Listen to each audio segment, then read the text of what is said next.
Thank you, Mr. President. Excellencies, distinguished delegates, dear friends, it's my honor to present to you this year's report of the Secretary-General on intimidation and reprisals for cooperation with the United Nations, and to once again engage in our important dialogue here. I thank Member States for their support to the role of the Secretary-General that the Secretary-General has designated me to discharge in leading the efforts of the United Nations system to prevent and address such reprisals. In that, I especially thank this Council and you, Mr. President, for the continued attention to this serious issue, including by raising allegations with the representatives of the states concerned. This also shows your commitment to ensuring a safe and open engagement of victims and civil society actors with this body. Excellencies, this year's report includes 32 countries in all regions. 10 of those countries are current members of this Council. And, as in the past, many of the countries listed this year have been identified in previous annual reports on this subject. These recurrent allegations of repeated incidents of reprisals over time may signal patterns. While the report lists a smaller number of countries than in previous years' reports, this does not in itself necessarily indicate positive development. While this year's report includes cases affecting a large number of individuals and groups, even this provides an incomplete picture. More than ever before, this year's report bears witness to cases that we could not include and countries that we could not list due to serious protection concerns for those affected. At least 32 individuals, including 22 women and young people concerning 6 member states, could not be included in this report at the request of victims who feared that they could still be identifiable even if their allegations were reported anonymously, but due also to the severity of the reprisals they feared. 4 member states, in respect of which allegations have been verified, could not be included in the report for this very reason. Excellencies, the serious reprisals and related human rights violations and abuses documented in this report include kidnapping or enforced disappearances, arbitrary arrest and detention, torture and ill treatment, and even killings. Human rights defenders, activists, journalists, lawyers, and trade unionists, as well as victims of human rights violations, witnesses, and their relatives, continue to represent the great majority of those targeted for their actual, or in some instances, simply perceived cooperation with the United Nations.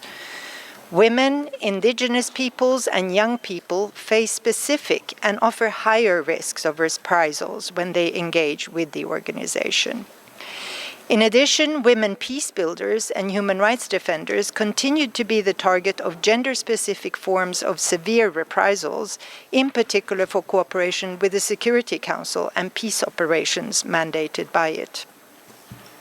Of particular concern, allegations of reprisals against young people, leaders, and policymakers of the future were documented for the first time in this report, affecting at least 20 young men and women. Once again, incidents of intimidation and reprisals were reported in connection to indigenous peoples' participation in United Nations spaces devoted to furthering indigenous peoples' issues and rights, notably the Permanent Forum on Indigenous Issues and the Expert Mechanism on the Rights of Indigenous Peoples. We continue to support and closely monitor the safe and meaningful participation of these groups in United Nations Forum. In this regard, we are expanding our work with member states, other UN entities, and civil society actors to enhance prevention, institutional readiness, and support to those at risk of facing reprisals for their engagement with the United Nations, with a special focus on women, indigenous peoples, and youth. Excellencies, distinguished delegates, complex global challenges to peace and security, development, and human rights are impacting how individuals and groups cooperate with the United Nations, and even the extent to which and whether they do. As the report spells out, the restrictions on fundamental rights and freedoms globally, combined with the implementation of increasingly restrictive legal frameworks and widening surveillance, both online and offline, continue to shrink civic space and leads to increased fear of reprisals, narrowing how individuals are willing to engage, and deterring the reporting of incidents of reprisals. Requests for confidential and non-visible engagement are on the rise.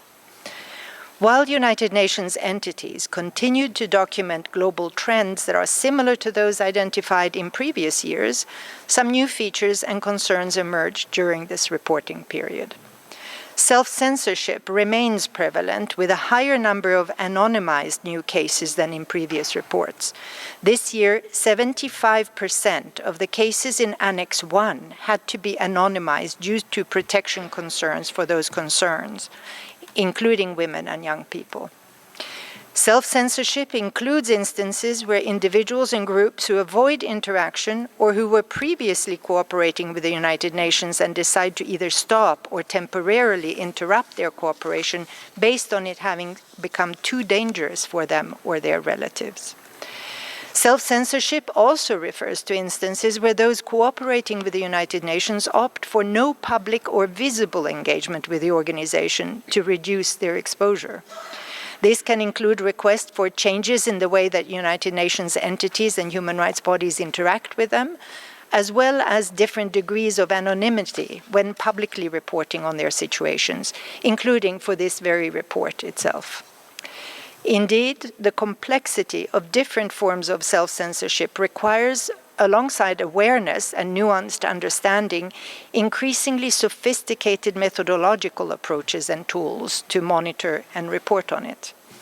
OHCHR is strengthening its work in this area to be able to better support member states, United Nations interlocutors, and the wider UN system. Excellencies, distinguished delegates, another global trend and matter of continued concern is the online and offline surveillance of those who cooperate or seek to cooperate with the United Nations, which was reported in 1/3 of the member states included in the present report. The issue contributes to a prevailing environment of generalized fear that goes beyond specific incidents and contributes to self-censorship and disengagement. This is directly impacting participation in United Nations premises and spaces. We also continue to document physical surveillance of individuals by law enforcement or unknown individuals, in some cases appearing to act by proxy, and widespread monitoring of public spaces, both offline and online. By its very nature, surveillance sends an inhibiting message, implying, in this context, cooperation with the United Nations as wrongdoing, even criminal. It is dissuading current and future cooperation. According to the information we are gathering, those cooperating with the United Nations from abroad are increasingly exposed, and in some instances, their relatives remaining in countries of origin face serious risks. We're also observing incidents that, while not included in the present report, as they do not meet the threshold of acts of intimidation and reprisals on their own, have a clear intimidatory intent. These include unauthorized picture taking, as well as close following of individuals and groups inside UN premises and outside. Excellencies, distinguished delegates, around 45% of the member states included in the report continued to apply laws and regulations concerning civil society, counterterrorism, and national security in ways that had the effect of deterring or hindering cooperation with the United Nations. Some states amended existing laws or enacted new ones that further increased restrictions. Over recent years, we have documented arbitrary detention of victims of reprisals, lengthy sentences of incarceration, often on terrorism charges, terrorist designations or listings, travel bans, deprivation of nationality, and administrative detention or house arrest that had the effect of preventing cooperation with the United Nations. UN entities continued to document dissolutions and deregistration of civil society organizations during the reporting period, imposing additional obstacles to civil society's engagement with the United Nations. We're also documenting the application of laws and regulations, as well as threats by certain member states affecting organizations and individuals beyond their borders, either diaspora nationals or foreigners and foreign organizations.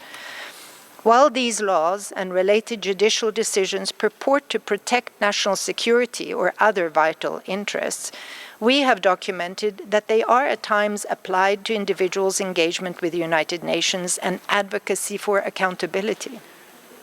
The cumulative effects of these measures of control and repression are extremely concerning. Excellencies, distinguished delegates, these worrying trends of self-censorship, surveillance, and misuse of legislation make the act of cooperating with the UN an increasingly risky proposition in the eyes of concerned individuals. It also means that documenting incidents of reprisals is ever more challenging and requires an evolving methodology of continued robustness. Conflicts, crises, and repression are testing our systems as never before. To deliver its mandate of maintaining international peace and security, the UN needs and relies on the voices and the cooperation of the peoples it serves. Local populations and civil society actors offer vital responses. Listening and engaging with them is critical for the United Nations to deliver effectively. And member states have the primary responsibility to ensure that such engagements can take place safely and freely. Zero tolerance, awareness, and prevention continue to be the best response to intimidation and reprisals.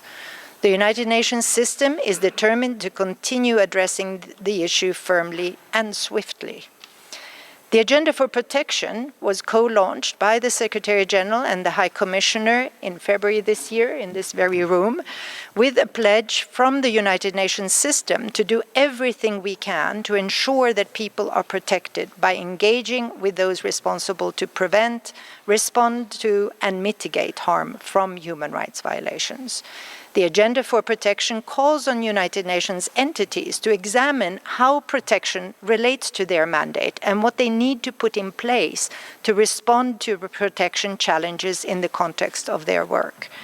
These challenges include, among other things, the protection and support of human rights defenders and civil society at risk, in particular when they are threatened or face reprisals for their cooperation with the United Nations. I welcome the new initiatives and concrete efforts by United Nations entities and human rights bodies supporting the safe and meaningful engagement with civil society, awareness raising with member states, and the establishment of clear processes and protocols to help identify, document, report, and respond to allegations are important steps in the right direction. It's also reassuring to see good practices by many member states to support civil society actors at risk, including through temporary visa and relocation programs, as well as specific measures to ensure safe participation of their interlocutors in UN events that they host. I thank you for this collaboration, especially as preventing and addressing intimidation and reprisals against those who cooperate with the United Nations is the duty of us all. The United Nations Human Rights Office and I, in particular, in my role leading the UN system on this serious issue, are determined to fulfill this responsibility. Those who put their trust in us must be supported and protected. I look forward to continuing working with this Council and all United Nations member states in this regard. Thank you.